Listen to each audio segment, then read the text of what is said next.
ఉగ్రవాదంపై పోరు, పాకిస్తాన్పై దాడి విషయంలో బీజేపీ కాంగ్రెస్ మధ్య మాటల యుద్ధం జరుగుతోంది. 2008 ముంబై మారణ హోమం తర్వాత పాకిస్తాన్పై యుద్ధం ప్రకటించాలని అనుకున్నట్లు చిదంబరం చెప్పారు. అమెరికా ఆపకపోతే పాక్ను అప్పుడే వేసేసేవాళ్లమని అన్నారు.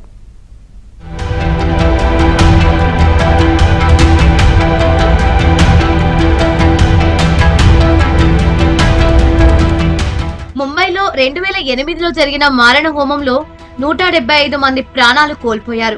వచ్చిన 10 మంది పాకిస్తాన్ ఉగ్రవాదులేనని ఆధారాలతో సహా రుజువైంది. పాక్ ఉగ్రవాది కసబ్ను పట్టుకుని తర్వాత న్యాయస్థానం ఆదేశాల మేరకు ఉరితీశారు. పహల్గాం కాల్పుల కన్నా కొన్ని రెట్లు పెద్ద దాడి. ప్రపంచం మొత్తం నివ్వెరపోయింది. ఈ దాడి జరిగాక కేంద్ర హోంమంత్రిగా బాధ్యతలు చేపట్టారు పి. చిదంబరం. ముంబై ఉగ్రవాదుల అనంతరం పాకిస్తాన్ పై సైనిక చర్యకు ఆలోచించినప్పటికీ అంతర్జాతీయ ఒత్తిడిలు, ముఖ్యంగా అమెరికా నుంచి వచ్చిన ఒత్తిళ్ల కారణంగా ఆ నిర్ణయం నిలిచిపోయిందని చెప్పారు. అప్పట్లో పాకిస్తాన్ పై దాడి చేయాలని తన మనసులో ఉందని, అయితే సైనిక చర్యకు దిగరాదని యూపీఏ ప్రభుత్వం నిర్ణయించిందని తెలిపారు.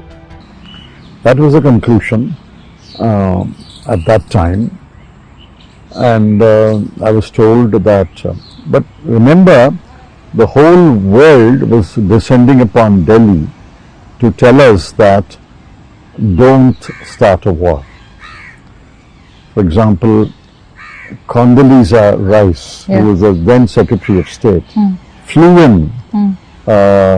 3 days after I took over to meet me and the Prime Minister and to say, please don't react యుద్ధం వద్దని చెప్పేందుకు ప్రపంచమంతా యుద్ధం ప్రారంభించవద్దని చెప్పడానికి ఢిల్లీకి వస్తోందని, నాటి అమెరికా విదేశాంగ కార్యదర్శి కండోలీజా రైస్ ప్రత్యేకంగా తనను ప్రధానిని కలిసేందుకు ఢిల్లీకి వచ్చారని చెప్పారు. యుద్ధంపై ముందుకు వెళ్లొద్దని తమను కోరారని వెల్లడించారు. పాకిస్తాన్ పై ప్రతీకారం తీర్చుకోవాలని తన మనసులో ఉండేదని, దీనిపై ప్రధానమంత్రి ఇతర ముఖ్య వ్యక్తులతో చర్చించాలని చెప్పారు. అయితే భౌతికంగా కాకుండా దౌత్య మార్గాలను ఉపయోగించాలని చివరికి నిర్ణయం తీసుకున్నామన్నారు చిదంబరం. लेकिन आप कह रहे हैं तो मैं मान लेता हूं कि ऐसा कुछ कहा गया है.